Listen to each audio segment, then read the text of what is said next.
Good morning and good afternoon mga kamista. Saan man po kayo naroon sa mga oras na ito. Welcome back po sa ating channel at mabuhay po kayong lahat. So mga kamista, panibagong update. At alam ko na ito ay sinusubaybayan po ninyo tungkol po sa mga nawawalang sabungero, paulit-ulit man pero iba-iba naman ang ating topic. So mga kamista, ito po ay bagong-bagong pasok. Totoo po, sinampahan na po ng kaso ng National Police Commission si Police Brigadier General Macapas. At bago pa tayo magtuloy, kung kayo po ay bago sa aking channel, paki-subscribe, like, and share naman po mga kamista. Para tulong na lamang din po ninyo sa akin para mapalago natin ang ating community. At nasa ganun po, marami tayong mabigyan ng update o impormasyon na hindi pa nila nalalaman. So mga kamista, tuloy na tayo. Diretso na tayo sa ating topic. Opo mga kamista, sinampahan na nga po kanina lamang dyan sa Pilipinas itong si Police Brigadier General Macapas. Sinampahan siya ng kaso ng National Police Commission. At ito po yung balita. Pakinggan po muna natin ha para po may idea kayo. Kasi natapik na natin yung pagsasampa ng kaso ng Patidongan Brothers laban kay Police Brigadier General Macapas. So ito nga po yung naging takbo po. Pakinggan po muna natin ha.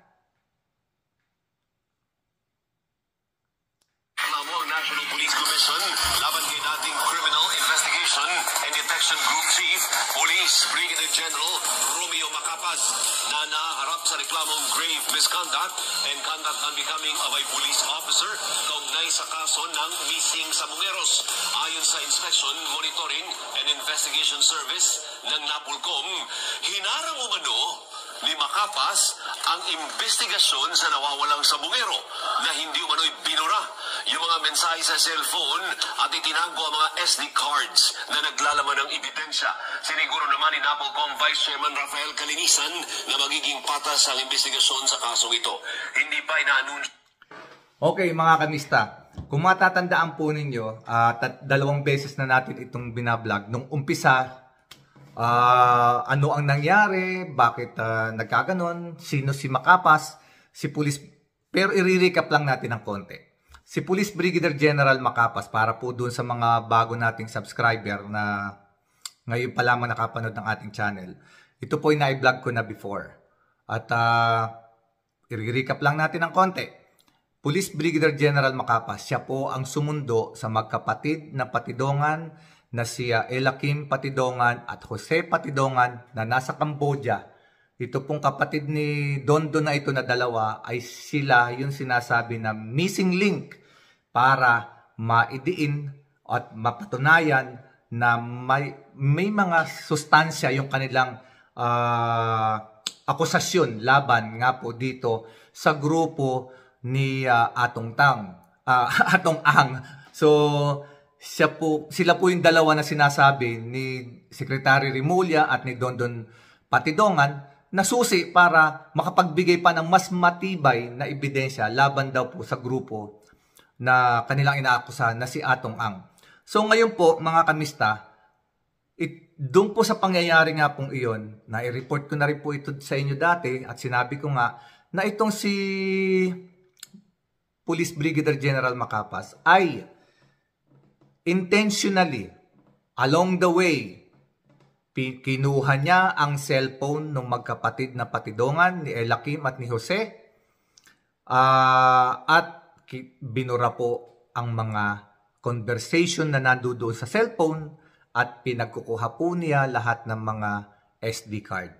Ang conversation daw po na iyon na nasa cellphone ay mga conversation na magpapatunay doon sa kanilang aligasyon laban kay Atong Ang na mga usapan nila na magagamit nilang ebidensya. At yung mga SD card naman po na pinagkukuha niya ay naglalaman din po ng mga video or mga kung anumang impormasyon na magbibigay diin sa kanilang akusasyon laban kay Atong Ang. Mga ebidensya na dapat ay mahawakan ng Department of Justice. So recently, last week lamang po, nagsampa ho ng kaso ang magkapatid na Patidongan dahil nga po sa ginawang ito ni Police Brigadier General Macapas. So diretso po tayo ngayon. At ito nga pong araw lang na ito, kahapon, balik kahapon dyan sa Pilipinas, bandang hapon po, nagbigay na po ng opisyal na pahayag ang National Police Commission na sila raw po ay nagsampa na ng kaso laban dito kay Police Brigadier General Macapas. Naduutan tuloy ako. Kay Police Brigadier General Macapas. Conduct Unbecoming ang naging kaso po niya at saka meron pang isa, dalawa yung sinampa at napatunayan po yan ng inspection and monitoring ng National Police Commission. Hindi pa po sinasabi kung kailan magsisimula ang hearing. Pero ito po ay isang malaking hakbang na talagang seryoso ang ating pamahalaan, ang ating gobyerno, ang ating National Police Commission sa pamumuno ni ni Secretary Ralph Calinisan. Sinisiguro po niya na magiging patas daw po ang lahat ng investigasyon. At ito ay isang magandang halimbawa na kahit ikaw pa ay Police Brigadier General, ay nasasampahan ka ng kaso dahil may nakikitang mga ebidensya na nagdidiin sa iyo sa mga ginawa mong hindi maganda. Sa panahong ito, kahit papaano, nakakakita tayo ng improvement mga kamista. Kasi sa totoo lamang po, marami na ako nababasa o nakikita sa mga YouTube, kahit sa Facebook, marami po diyang mga nagko-comment talaga na nawawalan ang tao ng tiwala sa pulis. Dahil nga po sa mga pangyayaring ito, marami nga dyan, may nagsasabi pa, nagpulis para lamang kumita, nagpulis para lamang mangotong, nagpulis para makapagsamantala sa kapwa. Nakakalungkot mga kamista na ang ganitong mga pananalita sa ating mga kababayan ay nagmumula po sa kanila dahil sa frustration dahil sa nakikita nila. Dahil nga po, siyempre, sa nakikita nila sa panahong ito na ang mga kapulisan sa halip na naglilingkod nga daw po ay nagiging instrumento pa para manggipit ng mga maliliit ng mga sibilyan. At yung ibang araw po, may mga posisyon pa ay nagagamit ng mga malalaking tao o mayayamang tao para gumawa ng hindi maganda. Pero ito ang sasabihin ko sa inyo mga kamista. Hindi lahat ng pulis ay masama. Libo-libo po ang ating pulis. Marami po tayong pulis na handang naglilingkod at patuloy na naglilingkod na may kabutihan. Hindi lahat ng pulis ay masama. It so happen mga kamista, the social media is very rampant this time at nailalahad sa social media ang mga nangyayaring hindi maganda. Which is okay lang naman para mabisto, makita ng tao, makita ng gobyerno na may maling nangyayari. Pero ito ang masakit . Sana may nagbablog din o may nagbabalita lagi doon sa kabutihan ng mga ginagawa ng mga pulis. Kasi tandaan natin mga kamista, yung mga ating kapulisan, yung ating armed forces, the moment they went out of their house, one of their foot is already on the grave. Kalahati po ng katawan nila ay nasa libingan na oras na sila ay lumabas. Dahil hindi naman po lingid sa ating kaalaman, marami pong masasamang elemento talaga ngayon na lumalaban din talaga sa pulis. Hindi na sila nagdadalawang isip dahil kahit pulis nilalabanan nila. So mga kamista, wag nating lalahatin ng mga pulis.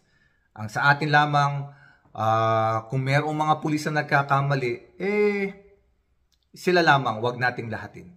At alam ko, darating ang panahon, darating ang oras, sana nga, na malinis ang hanay ng kapulisan dahil sila po ang frontliner para sa public service, sa law enforcement mga kamista. At doon po sa ating mga kapulisan na nandidiyan ngayon o makakapanood nito, saludo po kami sa inyo. 100% sa mga pulis na gumagawa ng kanilang tungkulin, nagmamalasakit sa kapwa, nagmamalasakit sa bayan, na pinananatili ang kanilang sinupaang tungkulin sa kanilang dibdib, sa kanilang damdamin, sa kanilang kaisipan. Saludo po kami sa inyong lahat. Alam namin marami kayo dyan natatabunan lamang ng mga issue ng hindi magaganda. Pero we know that there are a lot of policemen, rank and file, or generals, mga high ranks na may mga mabubuting gawain at may mabuting ginagawa at may mabubuting kalooban. Mga kamista, suportahan pa rin po natin ang mga mabubuti nating pulis at yung mga gumagawa ng hindi maganda. Siyempre, kung may nalaman kayo o mga nabalitaan, sila lamang ang kundinahin natin. Huwag nating lahatin. So mga kamista, maraming po salamat at huwag din po natin kalimutan ang ating military. They are doing their great job para bantayan ang ating bansa, ang ating kalayaan. Sila yung lumalaban sa mga talagang gustong sirain ng ating gobyerno. Mga kamista, maraming po salamat sa mga kapatid nating Muslim. Assalamualaikum, God bless us all. Pagpalain tayo ng Panginoon lahat. At sa mga bagong subscriber ko, o hindi pa nagsasubscribe, subscribe, like, and share. At sa mga subscriber ko, thank you very much. Comment naman po kayo. Next time, magsha-shoutout na tayo. Medyo dumami na po tayo. Nagsimula lamang tayo ng 3,000 last month. Ngayon, we have 13,000 subscriber. Maraming po salamat sa nag-subscribe at sumusuporta. Lagi po nating tatandaan, ang lagi lamang nating kukundinahin or ating pupunahin ay yung mga gumagawa ng hindi maganda.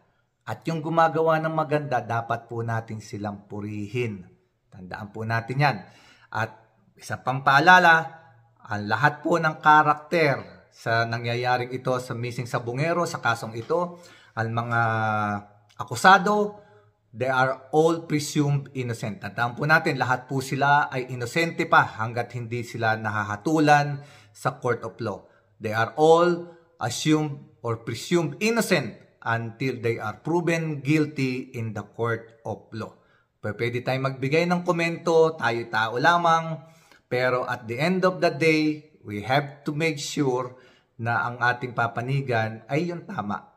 At ito pong labanang ito ay labanan ng mga ebidensya at ng katotohanan. At ipanalangin natin na maging patas ang lahat ng investigasyon at lumabas ang katotohanan para may managot doon sa nangyaring krimen. Hindi po pwede na thank you. Hindi po pwede na babaliwalain or lilipas lamang ang panahon at parang nahipa ng hangin na nawala na lamang. At sa ating mga kapulisan, sa National Police Commission, sa ating NBI, sa ating gobyerno na pinipilit ibangon, puri ang mga maling nangyayari dito sa ating bayan. Mabuhay po kayong lahat, pagpalain kayo ng Panginoon at mabuhay ang mga Pilipino. Thank you very much mga kamista. Hanggang sa susunod!